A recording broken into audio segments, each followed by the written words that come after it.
Welcome to the scrutiny meeting that is being held today in Chester. I'm Dan Price, the Police and Crime Commissioner for Cheshire, and firstly I want to explain that I am not a police officer. I don't tell the police how to do their day job, but I do check in on progress and ask how they're delivering against agreed plans and priorities. I was elected in 2024 to be the public's voice in policing in our county, and it's my role to make sure that the people of Cheshire are safe, feel safe, and they have access to the correct justice services, and that victims' voices are of course heard. You can find out much more about all the different things that my team does by visiting our website. If you Google Cheshire PCC, you'll easily find it. One of the most important things I do in my role is hold the constabulary to account. Today is a formal meeting that is open to the public via Teams and in person. More informal meetings are held in private weekly. In our last scrutiny session, we focused on the constabulary's response to violence against women and girls. And since our last session, a lot has happened.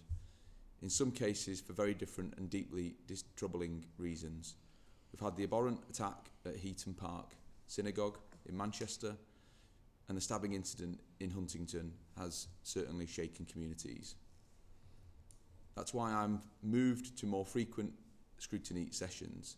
It's about making sure the right checks and balances are in place and that I'm giving the public the reassurance that they deserve. We've also learned of the government's intention to not hold PCC elections in 2028. But I'd like to reassure all residents, commission services and partners across our county, and of course the officers and staff of Cheshire Constabulary, that it's very much business as usual for me and my team here in Cheshire. Nothing has changed and nothing will change until beyond May 2028. My team and I will continue the important work we are doing to protect victims, reduce crime, listen to the public and to modernise, all whilst continuing to hold the Chief Constable to account, as we're doing today on behalf of the public here in Cheshire. Can we now move to introductions? So today joining us and speaking on behalf of the Constabulary is Mark Roberts, our Chief Constable, and is supported by the Deputy Chief Constable, Mike Evans. Today's meeting will have a set format. Firstly, I will ask how the Constabulary are performing against priorities in the Police and Crime Plan.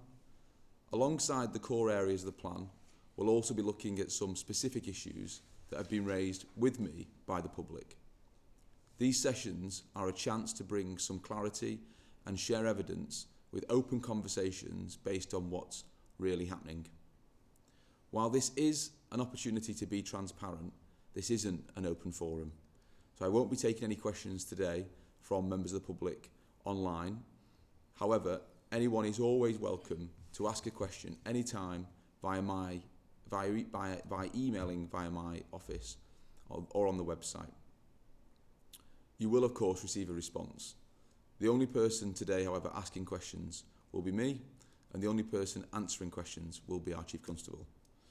Please also note this session is being filmed and will of course be posted later. Can we now move to the minutes and agree the minutes of the previous meeting? Okay. Chief Constable, do you have an introduction you'd like to make at all? Yeah, thanks very much, Commissioner. Am I broadcasting, as it were? Do I have to turn this on, or are we okay? Should be. I'm good. Smashing. Thanks very much. So, just an initial preamble from me then. In terms of this, we're looking at a number of factors, but core to this, and I think the way most simply articulate it, is that when the public need us, they expect us to pick up the phone quickly. If they require police attendance, they want us to get there quickly. And when we get there, they want to see some positive action and that we care about them.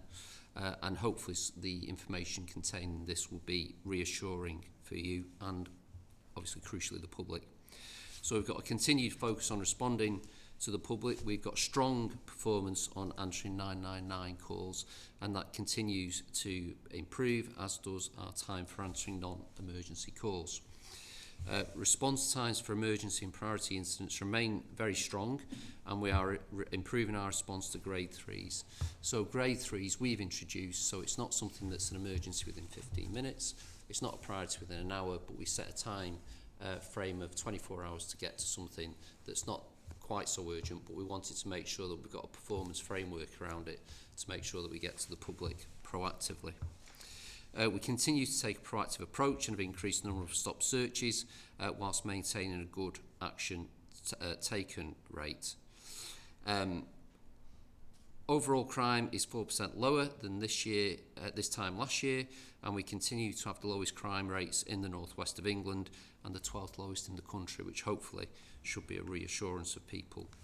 A particular focus in the last 12 months, and I know it's one you're particularly keen on, Commissioner, is we've had a 9% decrease in neighbourhood crime, and in particular we have comparatively low crime rates for burglary, the 4th lowest nationally, vehicle crime the 6th lowest nationally, and robbery the 8th lowest nationally. All obviously things that the public rightly have concerns about.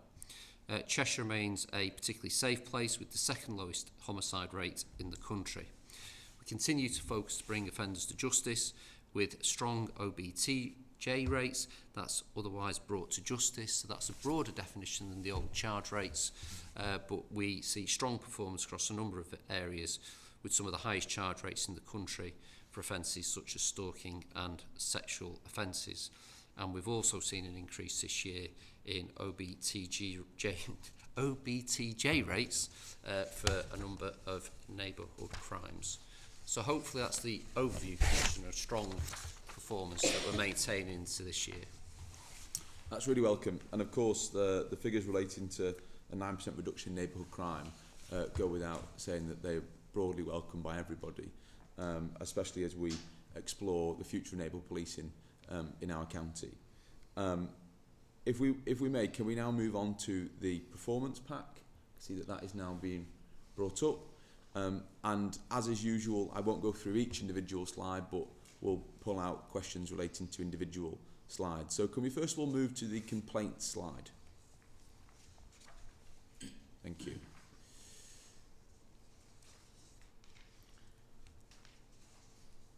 So what is driving the month-on-month increase in recorded complaints? So there has obviously been a steady increase in the volume of complaints since June this year. We obviously analysed this and have looked at it, and there's an increase in a number of different areas, both in terms of the type of issue and also geography. So we're not seeing an identifiable trend in a specific location or theme. In the main, they appear to relate to general service-related matters, such as crime updates, outcomes, what action we've taken, etc., following a call to service. In terms of that, our focus on victim contact and victim services is absolute. We are putting an awful lot of effort into that. It's scrutinised on a regular basis to make sure that we properly update the public. An interesting one on this, obviously we all see the benefits of new technology and AI, but we are seeing an increase in AI generated complaints. It seems to make it easier for people to put in quite detailed submissions, which then obviously require quite a lot of work, but they seem to be readily identifiable as AI generated. We have a forced service improvement team who look at all the areas where there are themes that we can identify and make sure that they are fed back in, and as I say, we're particularly focused on the victims code at present. We do, as you know, have a lot of new officers. Some of the things that we're seeing are born out of perhaps a lack of experience and understanding about the things that they should be doing, so that remains a continued focus for us. We do get this data, it goes around the command structure to make sure that we delve into any particular areas. So I think it is one clearly that we're alive to, there's concern. I think if we was to characterise it, we need to continue to improve how we're keeping the public updated, and in particular victims of crimes, that they know what it is that we're actually doing on their behalf. I really welcome that transparency. Can we understand what the top 3 categories are for the constabulary? I would imagine it'll be the update, keeping people updated, the outcomes, etc. But we can give you specific breakdown of numbers if you like, Commissioner, so that we can put some quantitative data on it as well. I think the AI-generated complaints is obviously an interesting one that I think most members of the public are now experiencing the power of AI. And I was at an event last night where we were talking precisely about that and how it is making things very easy for lots of people. And of course, there's also making it very easy to make very comprehensive complaints. So I think that is a very interesting new development. But I don't think it's a surprise also that that new officers don't necessarily know as much as more experienced officers, and as a consequence will get things wrong from time to time. So I think it's important that the complaints process is really robust in making sure that the training is carried out subsequent to those complaints. And I look forward to receiving some of that detailed top 3. If we could now move on to the stop and search slide. I want to talk about stop and search because it is a vital policing tool, but it's also one that we all know needs to be used fairly and proportionately and obviously transparently. And the ethics panel that brings together both of our offices has scrutinised stop and search on a number of occasions to identify how the powers are being used, including around proportionality. It's vital the balance is right in this area, especially when we talk about trust and confidence in policing. And I do not want residents to feel that they live in anything that remotely resembles a police state. So I think my first question is, under what circumstances should Section 60 stop and search powers be authorised, and how can forces ensure their use is proportionate, transparent and maintains trust? Well, hopefully I think we all agree that we're a long way from being in a police state. Sure. But obviously a key element of that is making sure that people are confident about what we're doing. Stop and search is a key tactic for us. I think we're going to discuss knife crime a little later. So used sensibly, proportionately and lawfully, it is an absolutely key contact for us. Section 60 is a power which can enable officers to conduct a search within a specific area without the same levels of suspicion that you would see under Section 1 of PACE, drugs or firearms. It can only be used when authorised, where the authorising officer, which is an inspector, initially believes that serious violence may take place in a locality and it's necessary to use the power to prevent their occurrence, or an instance already happened using serious violence and a dangerous instrument has been used, and again it's necessary to identify, deter and find a weapon, or that people are carrying a dangerous instrument or offensive weapons without good reason in any locality. So just to put that in slightly clearer English for the public, because it is slightly legislation heavy, it would exist where we believe perhaps there's been two gangs may have clashed, a weapon's been used, we believe they're still in the area, there isn't a specific enough description to identify purely the individuals concerned, so it's a broader based power to stop individuals within that area who we believe may be carrying a weapon. It could be that there was intelligence that someone might be travelling into the area with a firearm, and again it's a disruptive tool to try and stop further serious violence happening. I've worked in metropolitan areas where this is quite a regular occurrence. It isn't for us, and so you can imagine the scrutiny that occurs whenever we issue that power. The inspector authorises it, but then it needs to be reviewed by the duty superintendent to make sure that it is legitimate, and when that duty superintendent hands over to the next duty superintendent, they again will conduct a review to make sure that they're happy that there's still a necessity for the power to be used. It's debriefed, we flag up its use to the local community cohesion groups, your group that monitors search, and it's flagged to the Force Procedural Justice meeting. So it is heavily scrutinised, it is a power that we use sparingly, but I'd like to think that it's proportionate and the public would understand it is being used in a targeted fashion to prevent serious violence.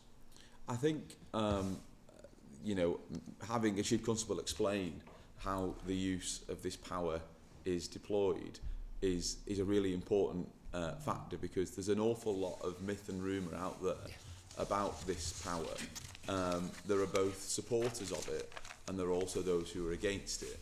But I think the public in Cheshire should be reassured about the quite a significant amount of checks and balances that are in place around the use of this. It does lead me on to my next question, which is how are the constabulary proactively monitoring officer conduct, especially in custody suites and during stop and search interactions? Okay. We're doing the other way around, just because Sure. it flows from section 60. So every stop and search is subject to review by a supervisor. Yeah. Obviously, all our officers wear body-worn video, and the expectation is that any stop and search encounter would be captured on body-worn video. For additional scrutiny, sergeants review all searches where the person is identified as being from an ethnic minority, and in any case where there's an exposure of intimate body parts during the stop and search. There's that additional level of security, as you would imagine, to demonstrate that it's been done appropriately.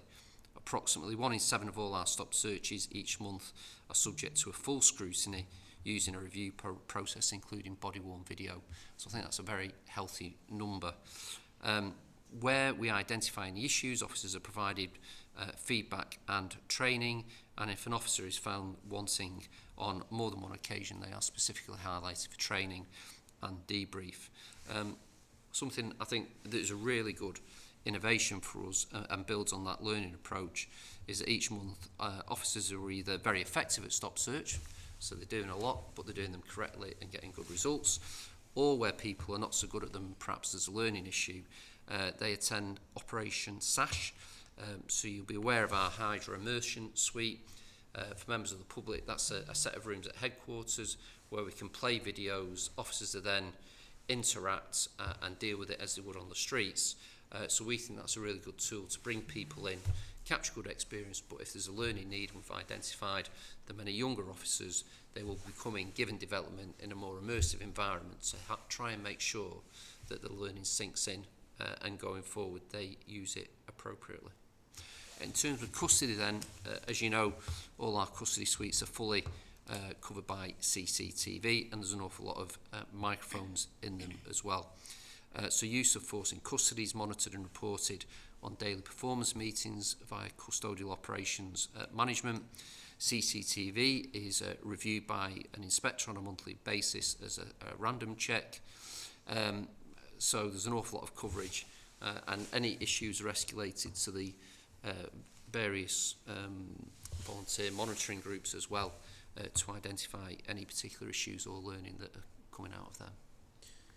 I think it's a really good point to emphasise about the training facilities that the constabulary has at Winsford, and I know I've visited them to see some of that sort of training and top-up training being carried out.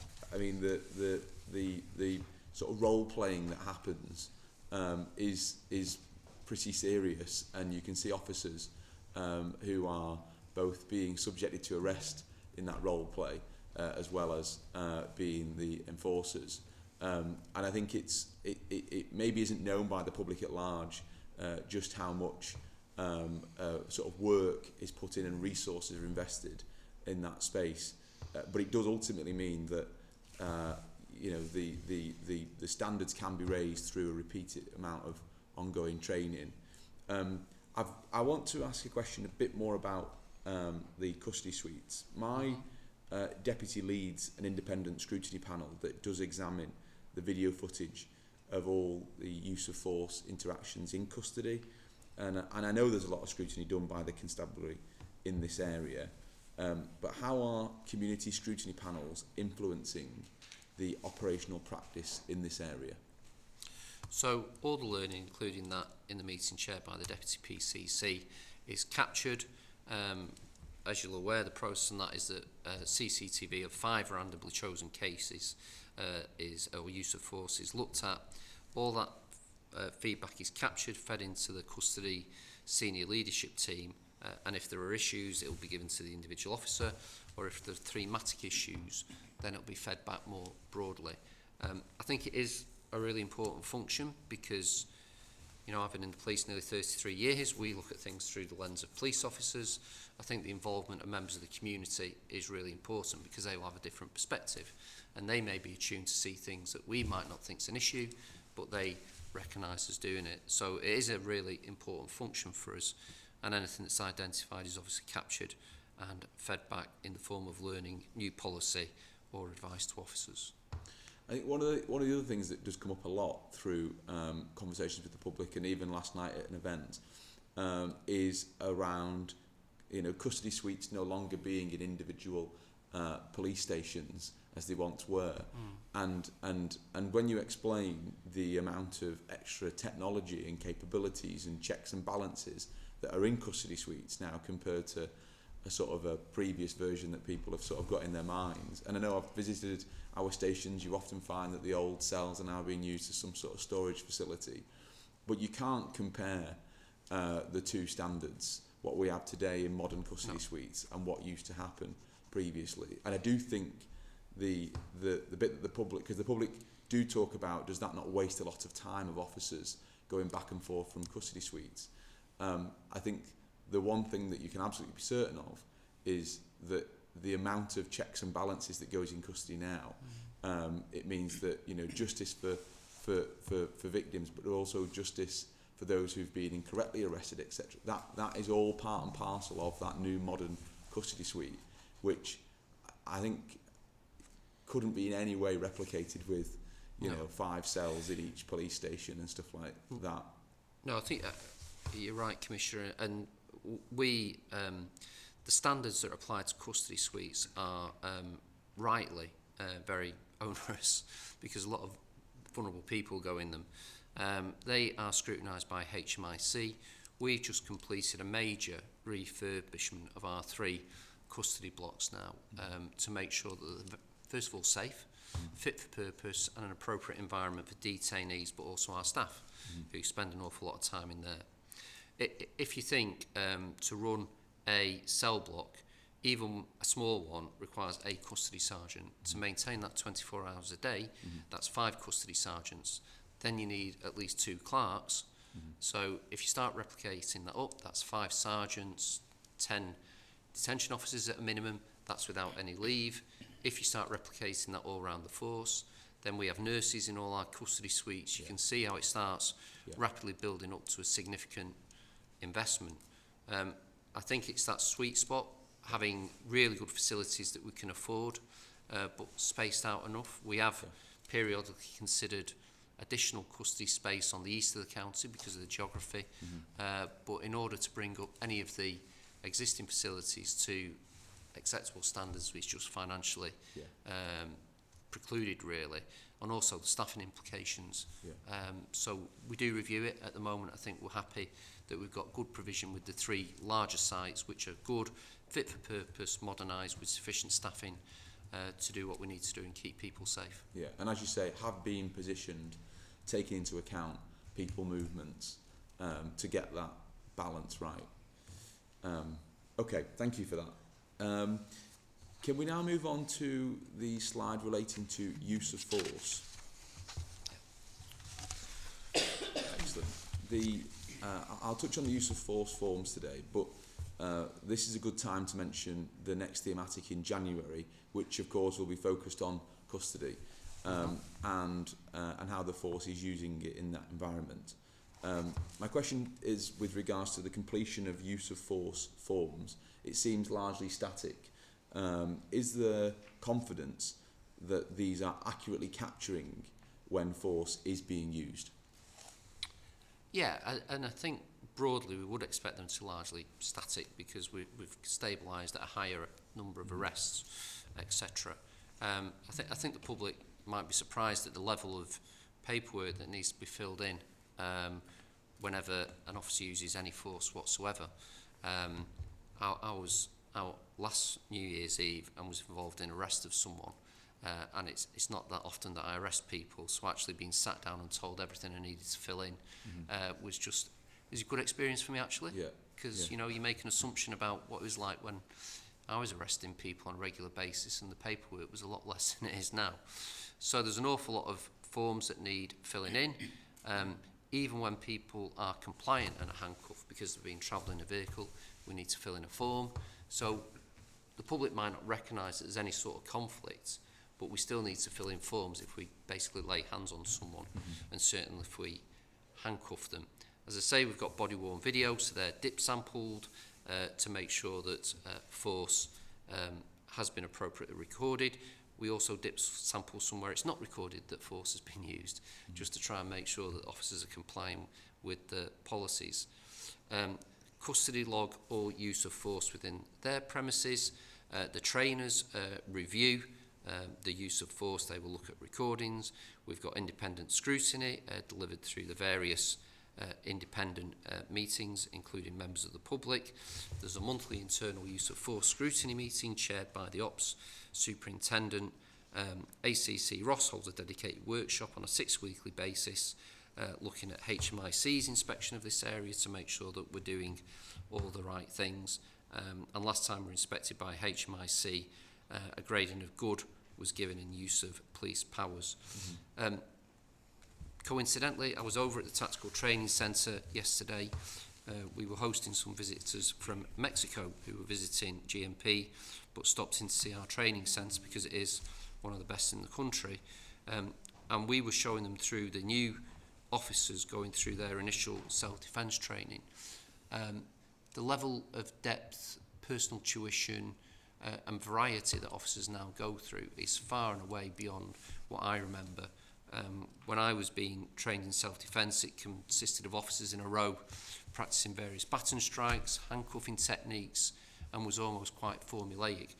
The approach we do now, and it required an awful lot of investment into the Tactical Training Centre, but we've got a number of rooms all kitted out safely with different setups where officers go into a range of scenarios. They're not told what's going to happen, and they have to respond with what's in front of them, obviously with the safety trainers all around them. That is a far better method of training than just simply doing something repetitively, because it tests the officer's assessment of risk, their decision on what tactic to use, and the spontaneity puts them on the spot and better equips them for what they're going to deal with on the reality of dealing with the public. So I think, you know, we make a big investment in training. There is plenty of scrutiny. Body-worn video is obviously an absolutely fantastic tool for us. So it is something that we have continued focus and commitment to. No, and I would echo that. I think I keep an eye on some of the sort of Facebook pages that exist, both in our county, in our constabulary, but elsewhere. I think the sharing of sort of body-worn footage really reassures the public as to what modern-day policing looks like for officers. Because I think it's probably fair to say that what people are seeing online isn't necessarily, even in this country, it could be police officers in another part of the world, but it does as a whole sort of affect the sort of reputation of policing. I think that the sort of the really thorough checks and balances that you've referred to there, we have to emphasise that to people as many times as we can, because it's easily lost in, you know, the fact that people spend so much time watching things that are happening in places far distant from where they live, and obviously we also have bad examples in this country, but I think it's fair to say that Cheshire, and because of the HMIC assessment proving that we are good at the use of these powers, should reassure the public at large that there's a massive amount of training that goes on in this space, and there is an awful lot of body-worn footage which should reassure them that power will be used in a proportional way. Hopefully, and you know, it's important for us in other ways in terms of when we go into the criminal justice system and go to the courts. You know, because over the years you'll have seen people who behave in the most appalling way, rock up at court in their freshly bought suit, hair done neatly, and protest that they're, you know, a wonderful human being and no idea how this happened to them. When you're able to play the body-worn video that shows them absolutely off the heads on something, spitting and attacking an officer and abusing in the most vile way, it gives a better appreciation to the court about what officers need to deal with. And I've got to say, in the vast majority of circumstances, I'm continually impressed by the level of restraint our officers demonstrate. We see far too many assaults on officers, and far too many members of the public think that if they're in a bad mood or too drunk, our officers are there as Aunt Sally's that they can take it out on. Well, they're not. And I think, to be fair, vast majority of members of the public that I speak to about this are firmly in the side of supporting officers serving communities, and accept that they didn't join policing to put up with things like that. I think it speaks volumes for the need to modernise, because this technology is to the benefit of policing. Absolutely. And to the benefit of bringing about justice. It sort of does move me on to our next slide, which is outcomes brought to justice. There we are, very good. In the policing crime plan, it's clear I'm committed to improving outcomes for victims.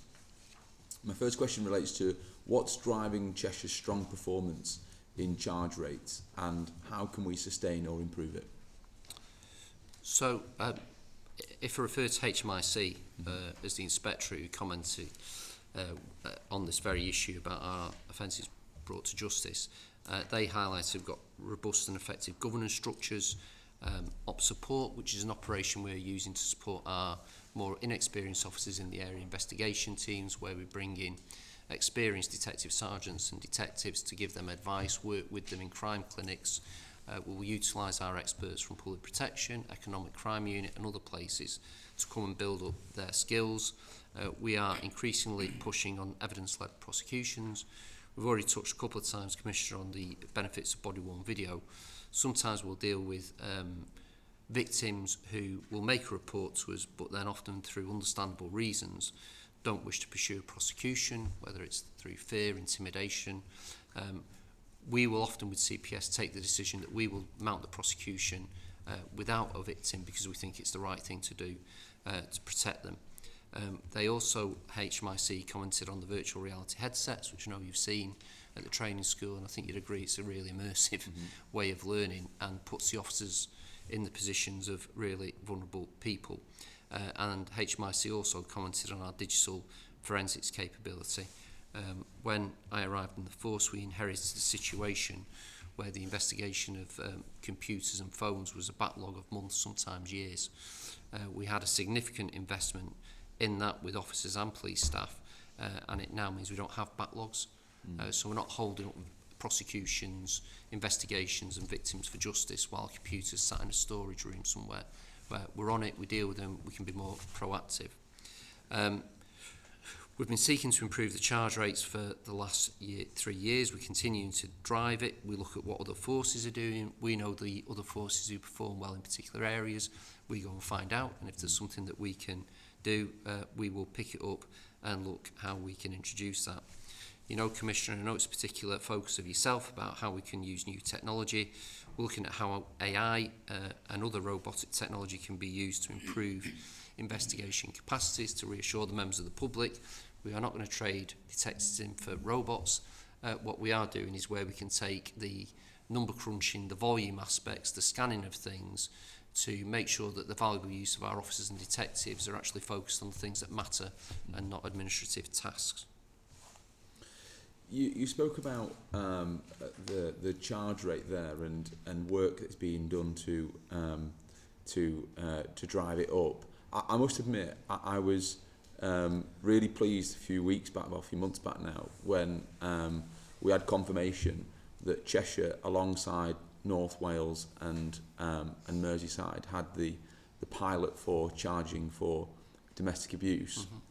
I think that is an area where we know that if justice is slow, people will pull away.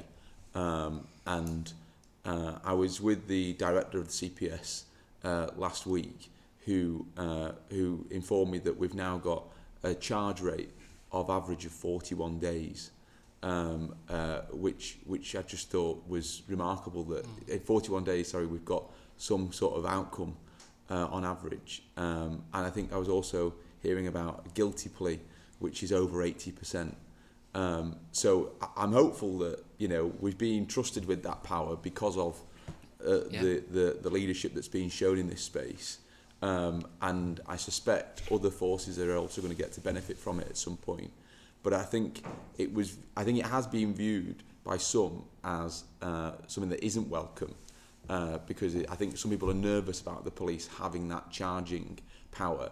But I think for this particular type of crime, I think you can see that it's been invaluable, frankly, at turning around a system that for too long has felt like it's failing people. Absolutely. So, in terms of reassurance for the public, this has been hard won for the police to get the opportunity to charge in this area, and we're keen that we should expand it. As you quite rightly highlight, the early guilty pleas when we can make prompt charging decision goes up significantly, which has got to be for the betterment of victims. It is no coincidence that we are one of the pilot forces along with Merseyside. Yeah. I think that's testament to our proactivity in this, our commitment to dealing with domestic abuse and vulnerability. We share a CPS with Merseyside. We have a very good working relationship with CPS. It's not over cushy, we challenge each other.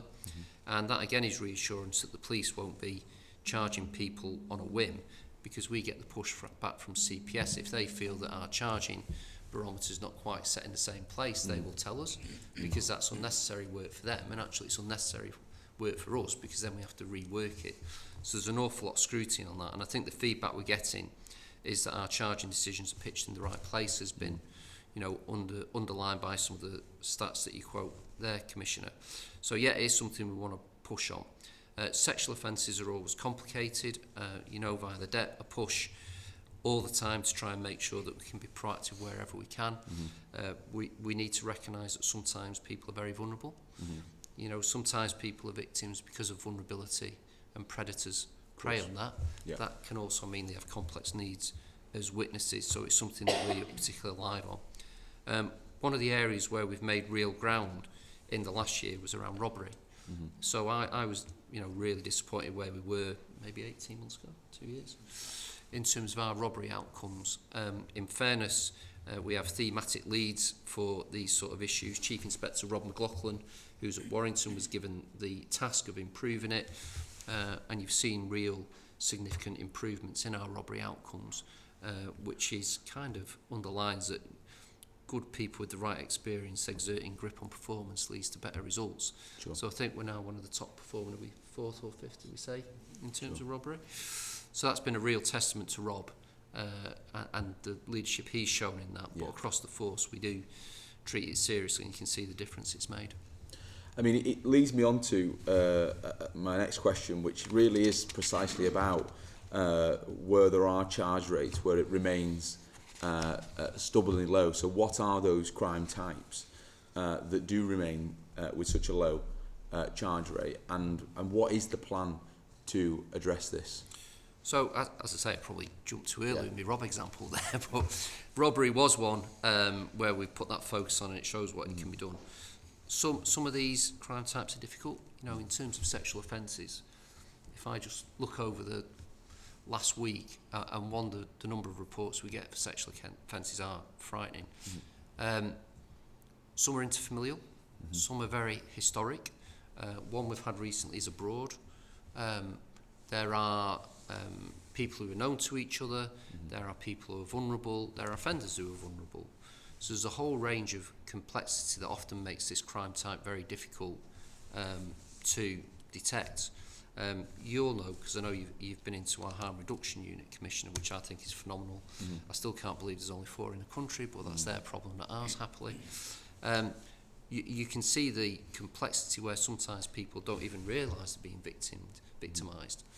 So all that complexity we need to recognise, and we need to do everything we can to try and ensure that we support victims, and wherever we can, we get a positive outcome. But some of these offences are very difficult in terms of the victimology of the people we have to deal with and look after. So it does sound as though the passion of a lead officer for this particular type is sort of fundamental to turning around a situation, and I can relate to that. I think most members of the public would know the difference between strong leadership in an organisation, whatever that might look like, is the difference between adequacy and outstanding often. So it is very much around monitoring those crime types where there is that low charge rate, and trying to find officers who actually want to help turn that around. And obviously you've given some solid examples there where we have done that. I'm now going to ask that we move on to slide 23, which relates to homicide. The reason behind I do want to look into this a bit further is that 5 out of 6 homicide cases, as detailed there, resulted in charges, which is an encouraging position. But on one incident, a prosecution wasn't possible because of an outcome 12, as they deemed too ill to prosecute. Can you provide some assurance as to how decisions like outcome 12s are scrutinised? Absolutely, and clearly the police aren't the determining factor in that. So all homicides, you can imagine, are given focus by all of us in command, the head of major crime. Each outcome's scrutinised by the DCI in major crime investigations. So outcome 12, they're pretty uncommon. I think we've had 2 since 2018. Both of those relate to an incident where the offender has clinically been assessed as lacking mental capacity through dementia or through other issues. So some of the stats, I know one of the murders that we've currently got classified as a murder is being reclassified because after a post-mortem it wasn't a murder. But typically determining something's an outcome 12 is not something done lightly. It's done on the basis of professional psychiatric advice and assessment, and it is where the offender doesn't have capacity to be responsible for their actions or stand trial. I think that's a really important factor to emphasise, because again, there is so much myth and rumour out there about people getting away with things, as it's sort of put, or getting off with it. But that example you've given there explains very clearly that because of this person's deteriorated mental capacity, that they aren't realistically a credible threat to others. No. But I appreciate that can be a really sort of difficult thing to understand if you are the family of the victim of that crime. So you know, but I think it is providing that reassurance about how much pushback is put on this. This is not a done deal. Absolutely there's not. an awful lot of challenge. And clearly, where someone presents a risk, they're not just released into the community. So certainly one of the ones we've referenced there, the person's detained in Section 48 of the Mental Health Act. So if someone's presenting a risk, it's not a case that they get a pass and don't go to jail. If they're a risk, they're detained in appropriate facilities. Yeah, exactly. Domestic abuse is sadly a common thread amongst homicides. How does this impact us here in Cheshire? Well, I think, you know, and we've discussed before, Commissioner, domestic abuse is one of our absolutely key priorities. We place emphasis on it. We recognise that nationally more people are murdered by people they know than strangers, gang members or any other sorts of acts. So that is something that gets unwavering scrutiny and emphasis by us all. Every serious domestic incident we review, we look for lessons learned. If there are any lessons, it will be managed through a domestic homicide review. I think it's a good while since we had one, because generally we are found, even where the police have prior contact with either of the parties, that we've done what we can. You know, we strive to prevent them all, but sometimes you can't. So we've had occasions where we've previously arrested people, charged them, maybe the court wouldn't support it, or they've been found not guilty, or there wasn't sufficient evidence. But we are incredibly robust whenever there's a serious domestic incident to make sure that we've done everything we can in terms of intervention. And you know, there's a range of not just victim support, and I think you support quite a few of them, but also suspect programmes to try and make sure that people can be diverted away from that. Some of these, you know, we do have some of the dementia ones. There's another one, an interfamilial one, where it's clearly mental health issues. That was all captured on a Ring doorbell, so there's absolutely no doubting what happened there. And there's just a variety of incidents, but it is absolutely something we continue to focus on. And I think we're not complacent, but we kind of think we're in the right place in terms of addressing domestic abuse. Yeah.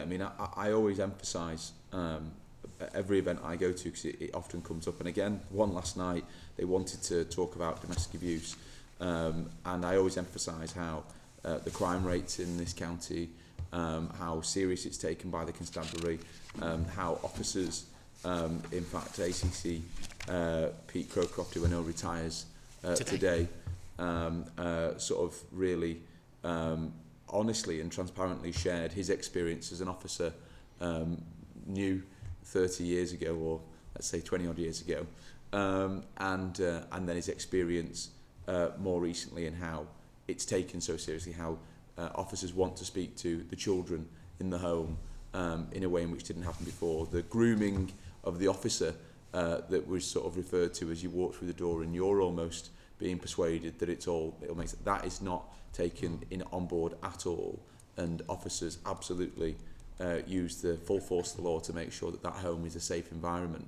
But it is a worrying factor to see the common thread between homicides and domestic abuse. It's why obviously here in Cheshire it is taken so seriously, and I emphasise it everywhere I go to reassure, victims, previous victims, but also potential future victims, that if they do have, if they are part of domestic abuse, if they're a perpetrator, make no mistake about it, Cheshire will take this serious, and if they're a victim and a survivor, equally, you can depend on Cheshire Police. Commissioner, just pick up on that. I think that's a really important message, that we do treat that seriously, and a tangible example of that is, again, when I came back to force, I think our domestic abuse arrest rate at incidents was around 22%. So when we were called to a domestic abuse incident and we can't always prove it, it might not meet the criminal threshold, but that was around 22%. Now it will range between 55 and 60%. Yeah. So officers are aware the expectation is that they take positive action every time they go to a domestic incident, and I'm sure that has had positive interventions. It's kept people safe, possibly kept people alive, but people must now be aware of our stance, because some of these people are repeat offenders, and actually they know we're not just going to walk away. We are going to take every opportunity to take positive action. It's invaluable to maintaining trust and confidence in this space. Okay, I'm going to now move on to the next slide, which is relating to knife crime. Okay, Cheshire's knife crime rate remains comparatively low nationally, which is obviously reassuring, and the justice rate has improved significantly. What operational or partnership changes have contributed to this increase in knife offence outcomes? So I think we touched before on stop and search. We have increased our stop and search numbers significantly. We proactively use our powers. As we've said, we're scrutinised to make sure we're using them appropriately. Each of our 9 LPUs has a dedicated point of contact who's responsible for carrying out crime prevention activities in relation to night crime. That's documented, recorded and governed by a quarterly meeting. We identify habitual carriers for education programmes.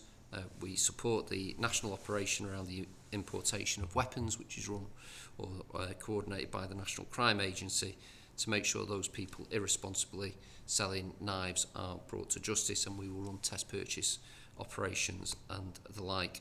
We fully supported OPSEPTA, which was the national operation run twice a year, and that's run on each of our 9 LPUs.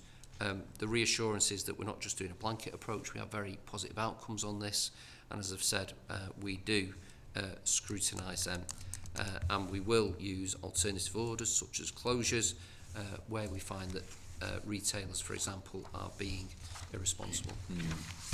And how are we ensuring that all this momentum continues, particularly in areas with higher youth vulnerability? So that's down to the governance performance regime. That's the DEP's job, to make sure that no one goes to sleep on this. But, as HMIC commented, we've got very rigorous performance frameworks, measurements and governance structures to make sure that we keep the drive. And it is a valid point that we can't be complacent on any of this stuff. We've got to keep the momentum going, keep the numbers low. That allows us to be proactive, and the more proactive we are, the lower we keep crimes. Yeah. I mean, I've had a lot of correspondence and conversations with members of the public in and around Ellesmere Port, as we have had some really bad incidents there. I remember, in fact, on election day, the day before, we'd had a really, really tragic incident. Are we seeing any hotspots or demographic trends in knife-related offences? So we do monitor. We are very quick to identify if there are any emerging trends. We've discussed potentially if we did see that we could implement a Section 60 search powers. Yeah. We also emphasise education. We are very active with schools. We know that both victims and offenders of knife crime are disproportionately male, so we do focus activity around that. So we combine education, being in schools, high profile presence, try to clamp down on the illegal supply of particularly dangerous and horrendous weapons, and at the slightest indication that we are seeing a blip, then obviously we'll deploy additional resources to try and make sure that we squash it at the earliest opportunity. Yeah, I mean, and I know we've done those big days of action, which I think do show a really visible policing presence. It's one tool in the chest, isn't it? Yeah. For you know, keeping that momentum going. But as you emphasise, there's other more day-to-day activities that must also take place. Okay, I'm going to now move us on to the next area, which is relating to neighbourhood crime. I am pleased to say, and I know you emphasised it, that the crime has fallen, neighbourhood crime has fallen by 9%, and Cheshire ranks amongst the lowest nationally within a similar group for burglary, vehicle offences and robbery. What targeted approaches or partnership work have contributed to this sustained reduction, and how are we ensuring these successes are being felt consistently across all of our communities? So again, I mean, as a command team, we really value neighbourhoods. It's something that we've put in place. I think when we saw the government uplift grant and also the neighbourhood policing guarantee, I think some forces were probably scrambling to recreate neighbourhood policing functions. That's not the position here. We've always maintained that we've got the 9 LPU structures with beat management across the force. So the neighbourhood policing guarantee in particular enables us to augment what we already had. Since March of this year up until September, that means we've got 23 more PCs and sergeants into neighbourhood policing and beat management, which is obviously really positive. Again, you'll be well aware, Commissioner, and we might touch on some of the other issues, but again, we're going to use that money to try and put more and more officers into neighbourhood policing. We're aware and informed by your citizens' assemblies that some of the things that the public want and see as particularly important, drug dealing, antisocial behaviour, e-bikes, etc., again, which we'll touch on, do require warranted police powers. So I'm very keen that whilst absolutely we maintain the benefits of engagement with neighbourhood policing, police are there to enforce, and increasingly the public want to see us using those powers. We have a really rigid approach to abstractions. Clearly, things can happen. Police officers are deployable everywhere, but we do monitor and try and ensure that our beat teams are actually where they need to be on the beats and not unduly abstracted. You'll be aware of Operation Sidelines, which is our dedicated high visibility patrols in hotspot areas using Home Office funding. We gave an additional 1,855 hours in the last, in a 3-month period to patrolling in those areas, which is obviously very welcome. As we've said, we respond quickly to spikes in neighbourhood crime, and we'll use things such as criminal behaviour orders and other orders to try and manage errant behaviour. We use a targeted approach to problem solving. Where we identify a blip or a trend, the beat team will manage, supported by the problem solving teams that we have on all the areas. They will look at the reasons behind it, get to the root causes. Are there things that we can do to divert people? Is it something about the environment? Is it something we need to work with the local authority to do something to target and harden an area or make it a more safe environment?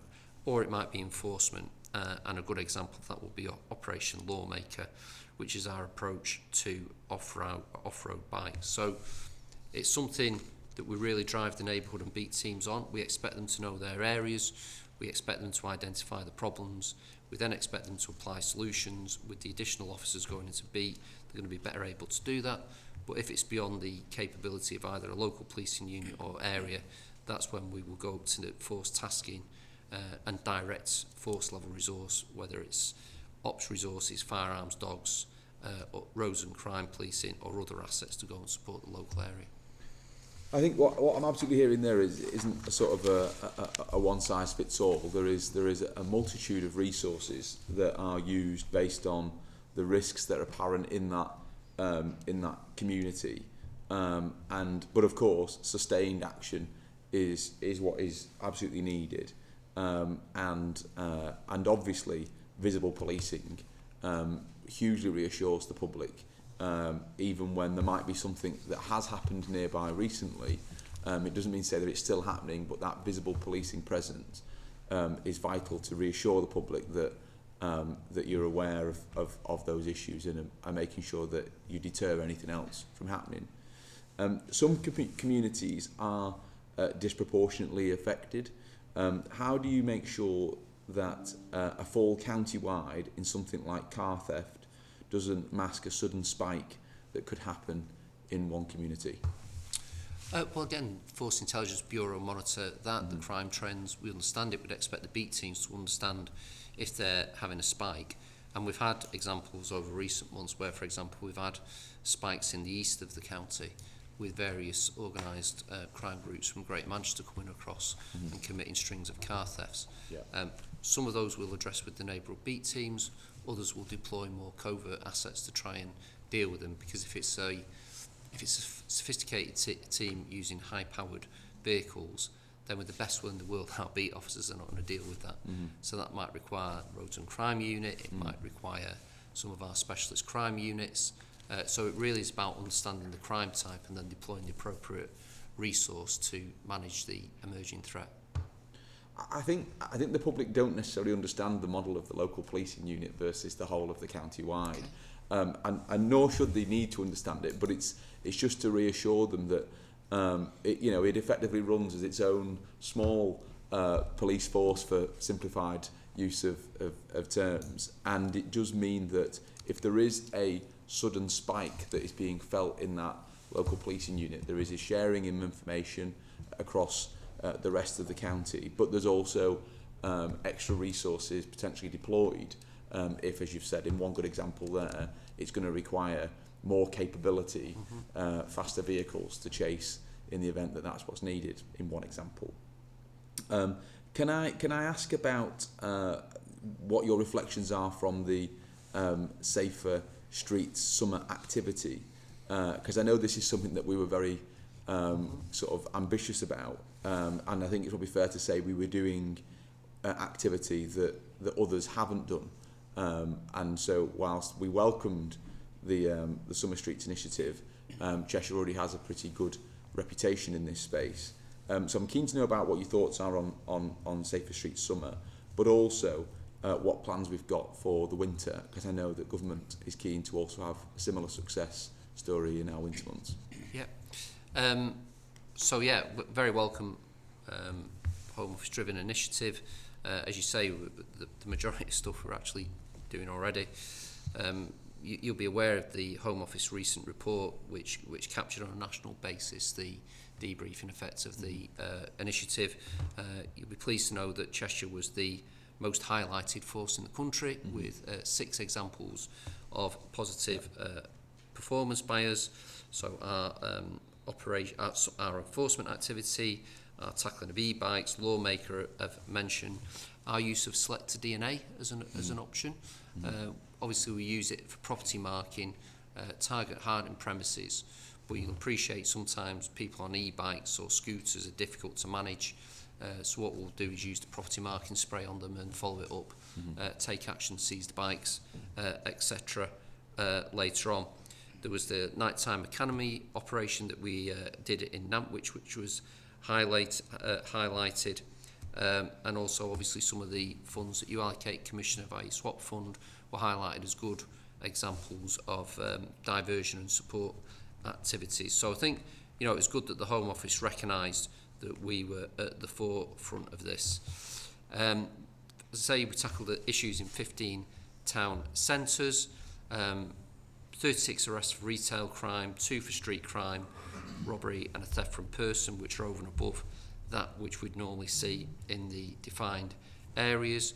Our social media activity hit over 2 million people, which was very positive, and 1,800 hours of high visibility patrolling in the areas. Various things such as cops on the square, bringing us closer to the public.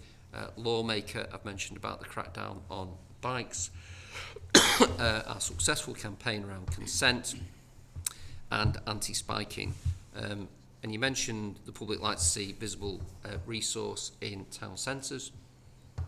Equally, they need to be reassured that sometimes there's invisible resources in town centres.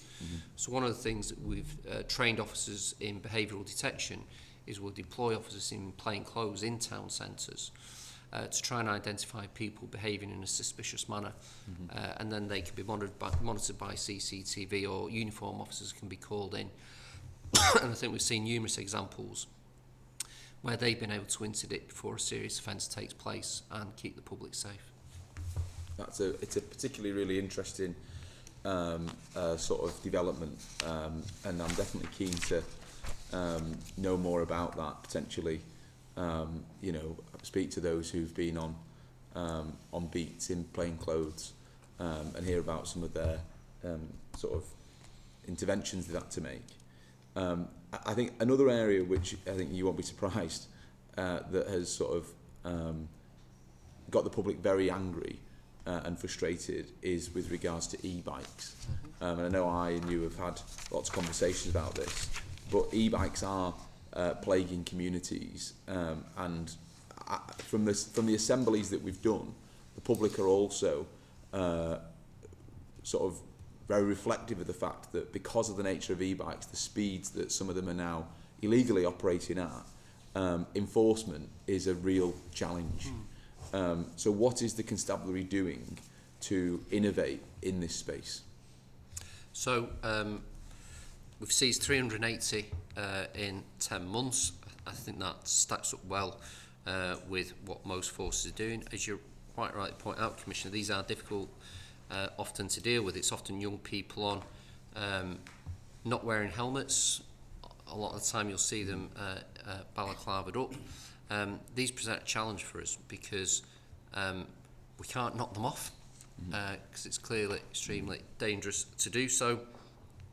We will try and use drones, we will try and use air support when it's available, we will try and use stop sticks and the like to bring it to a safe conclusion. What we also do is we will seek to identify offenders where they live and then follow it up with their address and seize the bikes from the address. I think the plea to the public will be, please give us the information, let us know where, when, who we think they are, so that we can really try and target it. So Operation Lawmaker, as I've mentioned a couple of times now, is the proactive deployment of air support, drones and the national assets, specialist units and beat-wide to tackle it. We've trained officers in each of the areas with using the DNA spray, as I say, to try and identify them subsequently if we can't make arrests at the time. Some of the governance we've mentioned, we will only accept a bid if there's a problem-solving approach being completed, and we're happy that it is the right resource. We do try and target people with prevention. We will go to schools, we will speak of the dangers. And again, you know, if there's a message to get through to parents thinking of Christmas presents, I would really urge them not to buy e-bikes, scooters, things that can be readily convertible to go at excessive speeds, and sadly we've seen fatalities in the county. So they are dangerous. Yeah. They get misused. You're incredibly vulnerable, and you know, get a Rubik's Cube or whatever's popular this year, not an e-bike. Yeah, look, I think that's a really, really solid point to make. You know, we don't want more and more bikes being chipped and operating illegally. It's unsafe. It's against the law.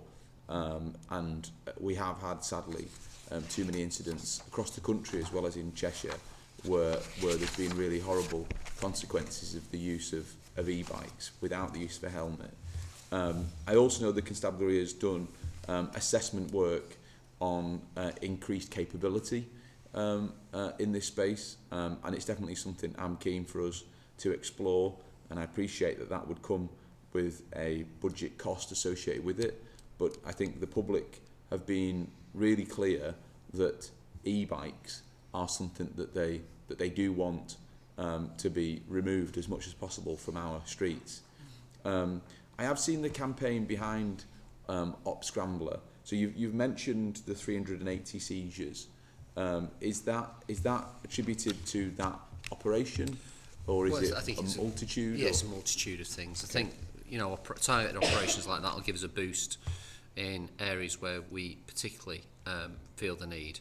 But it's a whole range of things. As I say, it's the education, it's targeting the vehicles, making sure that they haven't been illegally modified. We work closely with partner agencies, so trading standards, housing associations if the things are being housed in dwellings.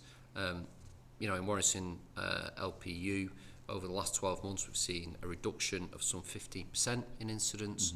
So it's just one of those things that we need to just incessantly be on top of and make sure we target it whenever we get a spike in them.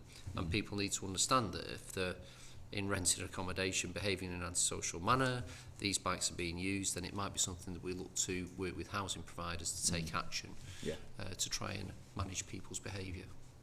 So I think the public can be reassured that this is something that is on our joint radar, but the pressure is on Cheshire Constabulary to rise to this, and this is definitely something that I will be continuing to monitor, but also I'm more than happy to understand how through budget arrangements how we can put further investment into capabilities in this space.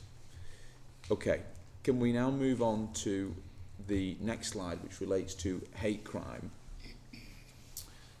Chief Constable, what do you believe are the main drivers behind the fall and increase in hate crime in Cheshire?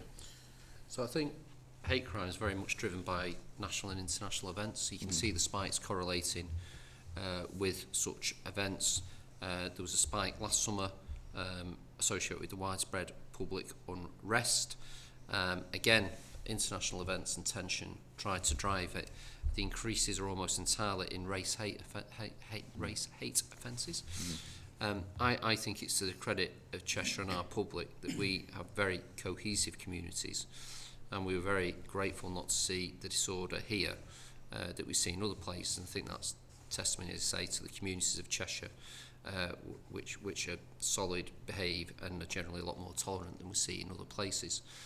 We, of course, supported Merseyside. We deployed officers on the first night of their riots in Southport. We, remarkably, we were the first officers to get mutual aid to Rotherham when they were under attack. So we played our part and were acutely aware of the impact of these incidents. So a lot of it will be incidents beyond our control. That's not to say that we're immune to it. We do see spikes locally, but the national stuff we can't manage. The national reasons and international reasons are difficult for us to influence. What we need to be as alive to are these incidents. We are proactive, so I know we're going to touch on it, but when we see some of the events that happen, attacks, etc., we do proactively deploy to potential sites such as places of worship, etc., to try and prevent any incidents provoked by events elsewhere.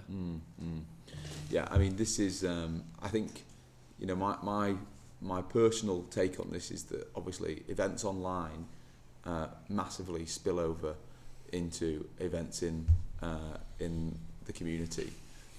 So I'm not at all surprised by the suggestions around international and national incidents that surge in hate crime. I think what the public need to know is that should that happen, they've got a friend in Cheshire Police. Absolutely.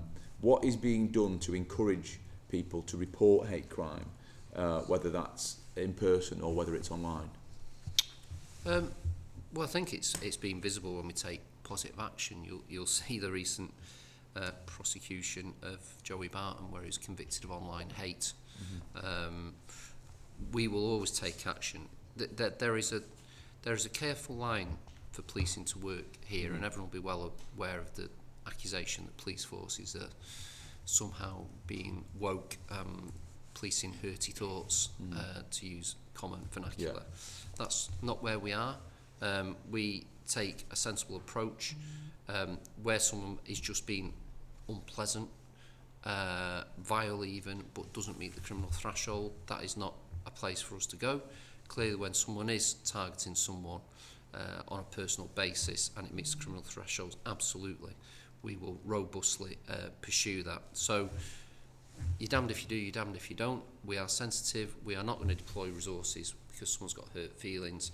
If someone is being racially abused, you know, if it's a female having violent and sexual threats made against it, then of course we are absolutely going to deal with that as the public would expect us to. So I think we have a robust but proportionate approach. We get involved in the things we should get involved in, and we don't get involved in the things we shouldn't. Yeah. It's an area of real interest. It's raised with me very often. I think there are people who are terming the sort of enforcement of hate crime online as sort of policing hurty words, which I think is nonsense, complete nonsense. I think the sad reality is we now have people who have a style of communication online which is completely at odds with how they are as a person in the real world, and I think there is an element of people need to have a break from some of the social media posts that they create, especially when it ends up with them going to court for it, for obvious reasons. So I think we have to give reassurance to the public that this is taken really seriously. Yeah. The threshold is high, but it's high for a reason. When someone presents a hate crime, which is clearly got the route through enforcement, that is not done lightly. No. You do not waste police officers' time in pursuing this. What reassurance can you provide about security of religious sites? I know you've touched on it briefly there, but obviously we had the Heaton Park synagogue attack last month. You know, when things of that nature happen, what takes place within Cheshire Police to make sure that we don't have similar incidents or attacks happening in our county? So obviously, depending on the nature of the event, we will consider the threat assessment and proactively deploy officers primarily for reassurance. Clearly, if there was a specific threat, then we would deploy specialist assets as well. But we will scan based on the behaviour of terrorists, extremists, what are the potential likely targets where we perceive there might be a threat, and then we will deploy assets. That might be on occasions plainclothes assets. In the same way that we'll police the nighttime economy, we will do that for potential hostile reconnaissance. But we will proactively deploy assets to places that we think might be at particular risk, or that there might be a perception of a risk even if that risk isn't manifest, because we want to reassure the public that we are there. You know, I was formerly worked in counter-terrorism, was detective superintendent in charge of investigations for the North West, so it's an area I'm familiar with. And I think one of the strengths of the systems in the UK is that we do have that golden thread from beat teams all the way up to the security services, where we can conduit information from local communities into a seamless chain. Equally, the top-down stuff can be fed down to us so that we can take preventative action if required. So never complacent. The nature of the threat is just so varied. You know, we've seen a general shift away from large-scale plots involving explosives, attacks on aircraft, to vehicle as a weapon and knives. That is really difficult sometimes. If an individual gets motivated by whatever, potentially online, might not have any previous footprint with any of the agencies, and then just goes out and does it, that is really difficult to interdict. But obviously everyone's alive to it, and every vehicle of trying to pick up such intentions is deployed, but there's never any guarantee. Thank you very much for that. I really welcome that sort of wider explanation as to the landscape that you've seen change over many years. That does bring to an end the performance pack questions, and so I'd now like to to move on to Commissioner's questions, which are questions that are more broadly sent in to me and cover a lot of changes that happen between our scrutiny meetings. My first question relates to the recent Panorama documentary, which was published in October 2025 on Met officer conduct. What assurance can you give that the culture exposed in the Met does not exist within Cheshire Constabulary? Well, there's a balance again here to never be complacent about things and just assume it can't happen here, with the caveat that this is squarely an incident in the Metropolitan Police and it's for them to account for and deal with. In the same way, if we have incidents in Cheshire, it's my responsibility to account for them. That said, we take the learning from all of these events. By the National Police Chiefs Council, we kept appraised of events, what's happening, and that is a constant reminder for us to try and ensure that we demonstrate the highest possible standards to our public.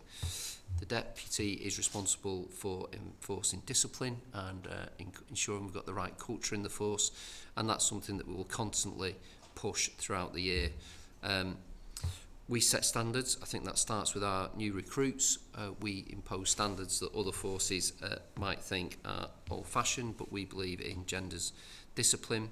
We have a counter-corruption unit which is very proactive in seeking to identify any issues of misconduct, particularly those most worrying ones that we saw in the Panorama documentary. There are many avenues for people to report, whether it's Crime Stoppers, confidential, police whistleblowing or hotline. We remind our staff, both intranet briefings, messages about the standards that are expected. Where people don't display the standards, we will robustly enforce the discipline code. You know, I've conducted many accelerating misconduct hearings where I've dismissed people, and there's a structure where we don't shirk away. If people make honest mistakes with the right intentions, then we will absolutely support them. If it's a momentary lapse, again, we will seek to support them depending on the nature of it. Where people display inappropriate behaviour or dishonest, then we will take a very robust line with them. We have code of ethics training, quarterly performance meetings with local command teams and professional standards and HR. We have a force OPSI, that's the person charged with operational security, who will check we're being appropriate around intelligence, the management of it, and enforcing appropriate assessments. We have an established strategic threat assessment around conduct and corruption risks, which we rigorously maintain and ensure that any recommendations coming out nationally are enforced. As an example, Angelini, the inquiry that came out after some of these events, I think we're the only force that's entirely compliant with all aspects. One example of note is I reinstituted home visits to new recruits, where we'll go and visit them at home, have a conversation. Two-way thing really, because you can gather something from speaking to someone at the home address that you can't off a form. Equally, it's an opportunity for us to talk to people about the realities of policing and make sure that people are coming in with their eyes wide open about some of the things that they will encounter. Other forces have really resisted that. For us, we think it's a good addition to our process to make sure that we recruit the right people. Can I applaud you on that? Because I think the home visits is an invaluable way for policing professionals to be able to gauge the sort of home environment that this individual is coming from and the values that are being displayed there. I think, you know, there's a huge amount of pressure put on police officers to do their job appropriately, and rightly so, because the public give officers a huge amount of power. And I think that those home visits, speaking to some of those who've took part in those home visits, are clearly invaluable at making sure that people don't just prepare for an interview, but actually we understand what's happening in the broadest context. You touched on briefly about whistleblowing there. Can you just expand a little bit more about what mechanisms are in place for whistleblowing and independent scrutiny of officer behaviour? Yeah, so there's Crime Stoppers, there's a police integrity line which can be used internally, there's a police anti-corruption and abuse reporting service which is external for the public. Pleasingly as well, I think I'm encouraged that we've got a positive culture in the force, because we do see officers reporting other officers when they consider the behaviours inappropriate. Mm-hmm. And I think that's a sign of a really healthy culture and strength of character of the people, that they know right from wrong and will call it out when they see something they're not happy with, but two, they've got the confidence that they'll be supported to do the right thing. So I think that for me is always a very positive touchstone about the culture within the organisation. So with a whistleblowing policy in force, obviously we take particular regard about those areas of the force that deal with vulnerable people on a regular basis. So where appropriate, we've got monitoring of various systems and the like. So never complacent, but as I say, I'm really encouraged that our own people will come forward and call out poor behaviour if they think they see it. Yeah, I think I think there's a lot of unknowns in this space for the public, and I understand why there is, because not many people would have ever had to consider using the systems that are in place. But I visiting the police stations always keep a lookout for the sort of Crime Stopper poster, which was developed so that officers could anonymously also report other officer conduct or staff. And I must admit, I do keep an eye out to make sure I can find it. It's often in the toilets and other areas. So I just want to give that reassurance to the public as well, that this is something that there is definitely an effort to try and make sure that you can report issues within policing and the conduct of other officers. And I will continue to keep an eye on that, as you'd expect. Okay, I'd like to now move on to another question relating to, and we've already touched on it to some extent, sort of recent serious incidents. So in light of recent national incidents, and I alluded to them in my opening statements, what steps are being taken locally to ensure robust intelligence sharing? Is it important? It is important that communities are reassured that proactive measures are in place. Yeah, absolutely. So obviously we had the recent attack in Manchester. On an operational level, there are tried and tested procedures in this country for the initial support to an incident such as that. So we supported GMP with firearms assets, as the other regional forces did, to ensure that the immediate threat had been dealt with in Manchester. That obviously was the catalyst for us to operationally check our intelligence systems, look for any potential known risks. In the absence of known risks, we then deploy to those areas that I say might need particular, reassurance. So that's places of worship. It's not always the obvious ones that you think. Sometimes these actions will provoke a counter-reaction. So it's about thinking through all the potential risks and deploying resources to places to keep people reassured. We support the national strategy, as you would imagine. The North West CTU works out of Manchester. We've got strong links with that.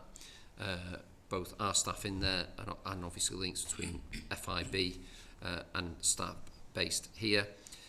The national strategy is the 4 Ps: prevent, pursue, protect, prepare. So prevent is about stopping people becoming terrorists, identifying people who might need diversion or support through the very well publicised channel programme. Pursue is to stop terrorists in action.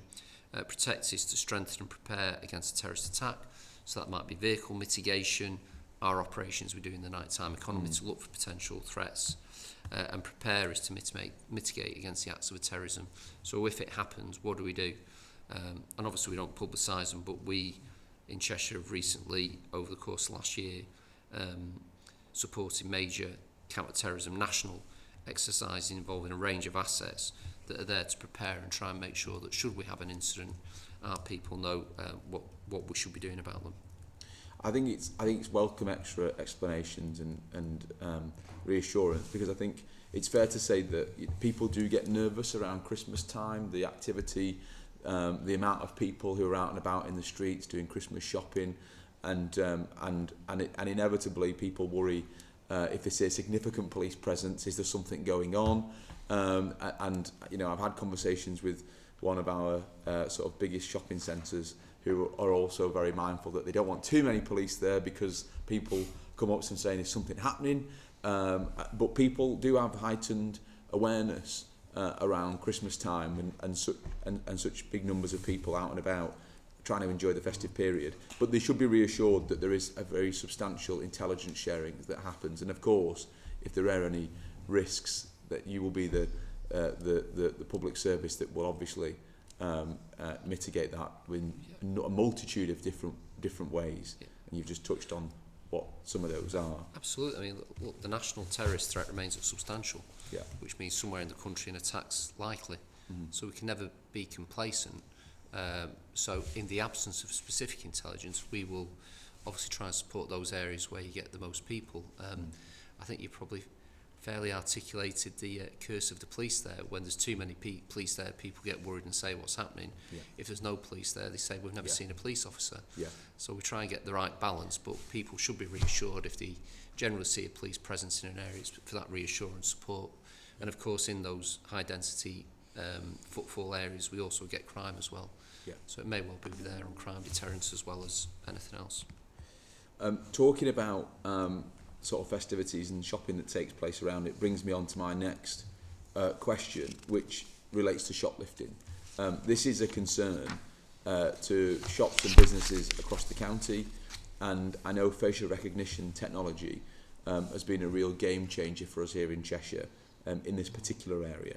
So in the absence of a data set, can you provide an update on this crime and the use of this technology? Yeah, so obviously it's a priority. From April to September of this year, we've actually seen a 22% reduction in recorded shoplifting. And from a similar period, we've got 35% offences brought to justice compared to 27% last year. So I think that's positive that we're seeing volume reductions, but also increased detections. You're quite right that facial recognition has been a real plus for us. We do see travelling criminals, as well as we've obviously got enough of our own local ones, but we do see people travelling, and facial recognition could be a massive boost for us when we can deploy it. And it obviously is a national database, so we can identify people from all around the country. One recent example, there was a robbery at a store in Crewe. We identified the offender very quickly, identified that they lived near London, worked out that they probably got the train and managed to get them arrested on the train before they got home. So that really rapid turnaround of identification is positive. There was also another incident with a burglary where we actually identified some offenders were European, they were Romanian. Again, through facial recognition, we were able to identify them, find out whereabouts in the UK they'd be heading, and secure the arrest. So that has been a major plus for us in terms of detection opportunities. In terms of prevention, we've got a refreshed business and retail crime strategy. We've refreshed the 4P plan, which we apply to other crime types, as well as terrorism, distributed hundreds of crime prevention advice. We have our crime prevention advisors, obviously, who are available to support places. So really, again, it's a whole range of activity from prevention, education, diversion, effective investigation, as denoted by the increase in the outcome rate. And we'll continue to work with the initiative, the Winter Safer Town Centres initiative. It's been helpfully pointed out that we might have more nighttime economy crime and shoplifting in the run up to Christmas. So obviously we've got plans that will cater for that and hope to ensure that everyone has a nice, safe, and for the shopkeepers, profitable Christmas. Yeah, and that's what we hope, and that's what we want. I think the 22% reduction in shoplifting is welcome, and I think goes against a general narrative that this is getting worse and worse and worse. I think we should be very proud of the fact that in Cheshire it is falling, and that's off the back of a pivoting of resources towards this area and some of the innovation that's took place. And some of those examples that you've given there, how we've been able to meet people on the train effectively on the way back with stolen goods, I think they do wonders to reassure the public that this is not something that is ignored because it's in the too hard to do or not worth dealing with category. It couldn't be further from the truth. And again, I think, you know, you may touch on our plans for the neighbourhood policing approach. I think the deployment of more officers, which we've highlighted, are absolutely vital for this because obviously they have powers of arrest. Yeah.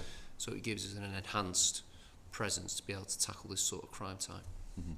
Yeah, absolutely. Look, I'd like to now move on to my final area of questioning, which relates to fraud. This is an area which touches so many people, and I've had, actual meetings with those who've been affected by this. It's brutal in how it's deployed from the fraudster's point of view.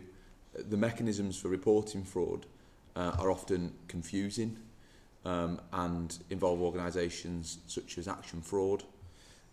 So, Chief Constable, can you explain how this works and where the constabulary gets involved?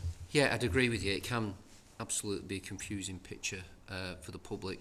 I think the explosion of online activities has just opened up many avenues for fraudsters, and it's getting increasingly sophisticated.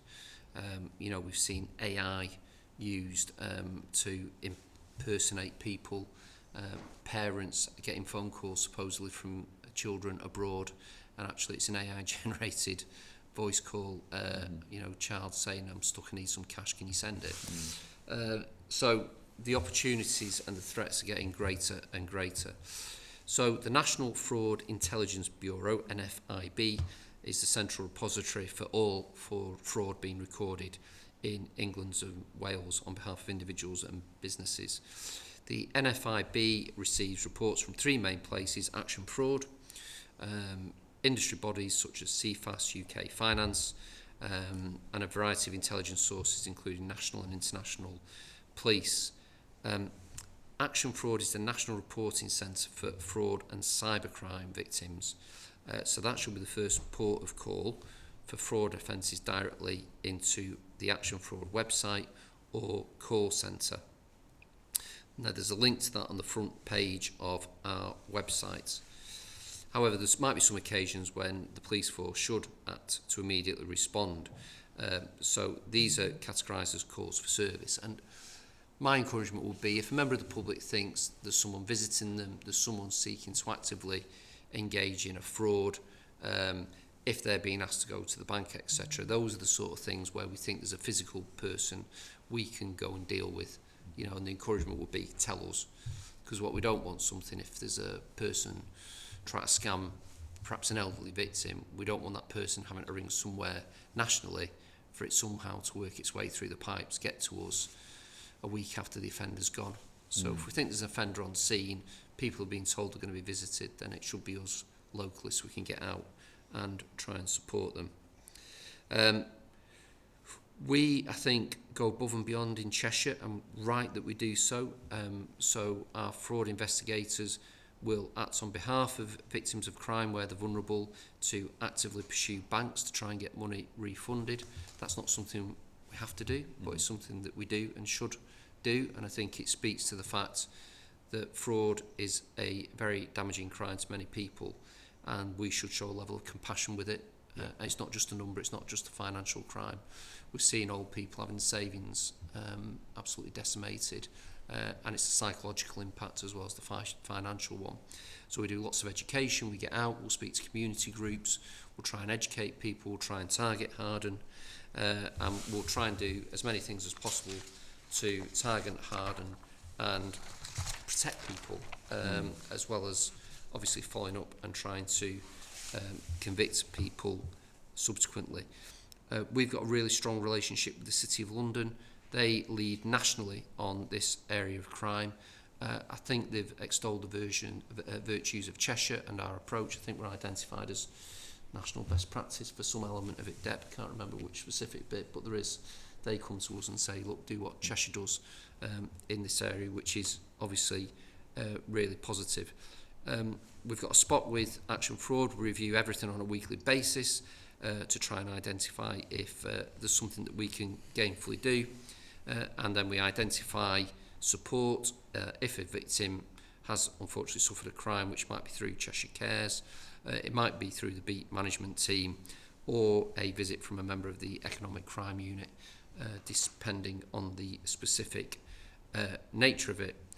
You'll know we benefit from POCA, Commissioner, and by our agreement, the economic crime unit is supported by it. We put additional staff into it to give us that additional capability to try and make sure that we can give as best possible service to members of the public. I could go on, but that's possibly enough on fraud. I think one of the things that you touched on there, which I think is worth reiterating, is with those weekly reviews with Action Fraud, because I think people believe that a call put into one area doesn't necessarily guarantee action is going to be taken locally, and it can sort of get lost in the maze of different organisations. Yeah. Those weekly reviews are an important reassurance for the public that whatever is reported through Action Fraud will absolutely be dealt with here in Cheshire. Yeah. The next peel inspections, which for appreciate those in policing and fire know exactly what that means, but for the public at large don't necessarily. I always compare to them as the sort of policing equivalent of Ofsted, because everybody seems to know what Ofsted is. They will, for the first time, next start to include fraud, and this is something that I've been really supportive of, because I think it reflects the fact that it's only getting bigger and bigger as an area of interest for police officers. I was at an event last night with older residents in Nantwich, and people from across the county were there. And what was really quite interesting, we were talking about the safety of outside world, and there was some, broad acknowledgement that that is very much the priority of policing. But when I emphasised that, they're probably being subjected to fraud through the online world a lot more, and their heads are nodding, and people are like, absolutely, people are alive to the fact that fraud is something that they never previously had to really consider, and now it's just weaving into their every day. So what is the force doing to prepare for fraud becoming part of the peel inspections? And is there something? It's something that I believe will drive up standards in the country. But what is happening here in Cheshire to prepare for it? So, Deputy oversees all aspects of HMIC. We're aware of the likely inspection methodology, although we don't obviously fully know the question set yet, but we're preparing for that as we are doing for all the other elements of peel. So we're not waiting to be inspected and then have an action plan. We're doing it as best we can. Some of the things that we know HMIC are going to be really keen on is that prevention aspect.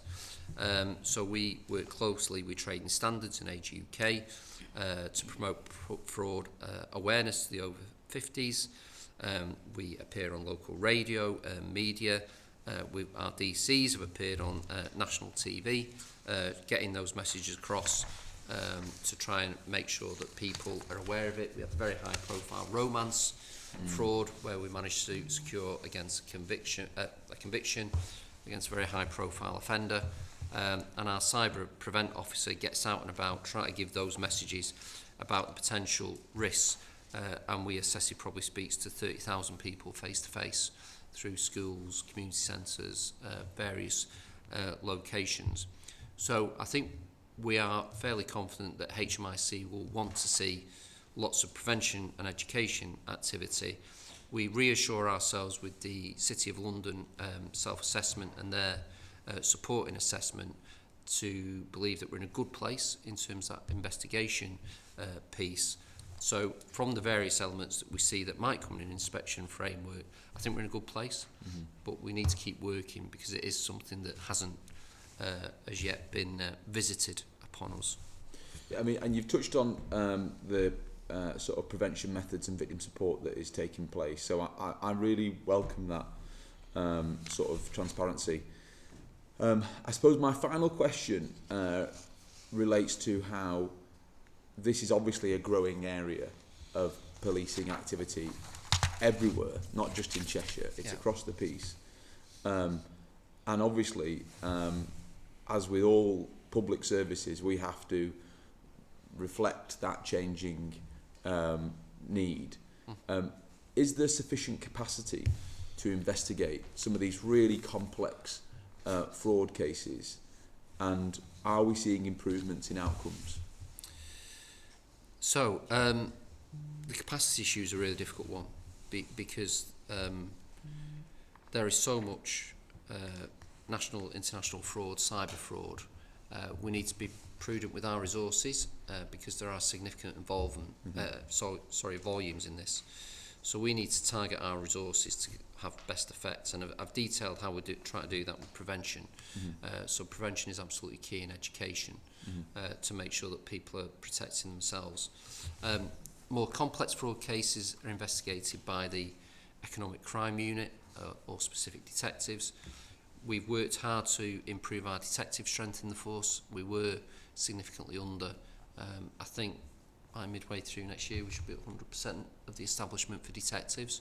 Great. Because they're obviously the specialist investigators who deal with it. In terms of resource, yeah, we would always like more, because the more we do, the lower threshold we can drop. So we have specialists investigating crimes. So we've got designated fraud detectives, we have fraud clinics with the local teams. You mentioned, I mentioned operation support, where we send experts out, whether it's protecting vulnerable people, domestic abuse, also economic crime. So we go out and do crime clinics with the area investigation teams to try and give them a level of knowledge so that they can better investigate some of those offences. We're introducing a fraud triage role where we will assess this type of crime, very much the thing that you were saying about that weekly review of crime, to make sure that we're getting the right people to investigate them, and also deploying safeguarding resources where that's been deemed necessary. Putting an emphasis on training, and there's a range of training materials that we're using to give our people the information. We've got an economic crime unit mailbox where people can send in queries or if they need support. So really we try to do everything we can to upskill the broad workforce, and then we need to stay alive to whether with specialist resource needs an uplift. But you'll be aware resources are stretched, and we're pleased with the police uplift programme, which we maximised. We've maximised the neighbourhood policing guarantee uplift, but certainly the latter ones are very much tied to neighbourhood policing. So whilst it's welcome, I would welcome the freedom to be able to deploy my resources where it suits. We absolutely recognise the value of the beat teams and the reassurance, but part of my role is really to juggle where we need that additional resource and weigh up those competing aims to try and make sure that sometimes things that aren't very visible to the public but are very necessary are supported in the same way that things that are more visible get support. I mean, the big takeaway that I can hear from there is that we're reaching the 100% detective levels next year. So that is putting extra resources in that are currently, what is it, a held vacancy at the moment, or is it just the time? Well, vacancies, and some people won't be qualified, so they might be working in an investigative role, working towards accreditation. We're also got our direct entry for detectives. You know, the last course I spoke to, and I speak to them all in the first day, and we just have a chat and we go around the room, the level of educational attainment of some of the people we're recruiting is phenomenal. So they seem well suited to go on to role as a detective. Okay. And then the introduction of this fraud triaging as well, which I think we're seeing the power of triaging all over public services to make sure that sort of the right decision is taken as early as possible, as opposed to taking the public down the wrong route and then brought down another one. So I welcome that. This does ultimately conclude the questions for today, and that also brings to an end our meeting. There isn't any other business item, but there's nothing that at this point I would want to mention in that. I am alive to the fact that there is an internal consultation obviously taking place within the constabulary. I don't think it'd be appropriate to talk about it in any of the business part of our scrutiny meeting, other than to say that those budget discussions and work is ongoing as part of that work. I would welcome very much everybody who's joined us today in the room, and obviously appreciate there's been some who've watched online, and wish everybody an enjoyable rest of the week, and thank you very much for taking part. Thank you. Thank you very much. I probably should just mention it is ACC Crowcroft's last day after over 30 years of service to Cheshire, so we wish Peter well. We certainly do, we certainly do. Take care. Thank you. Great, thank you.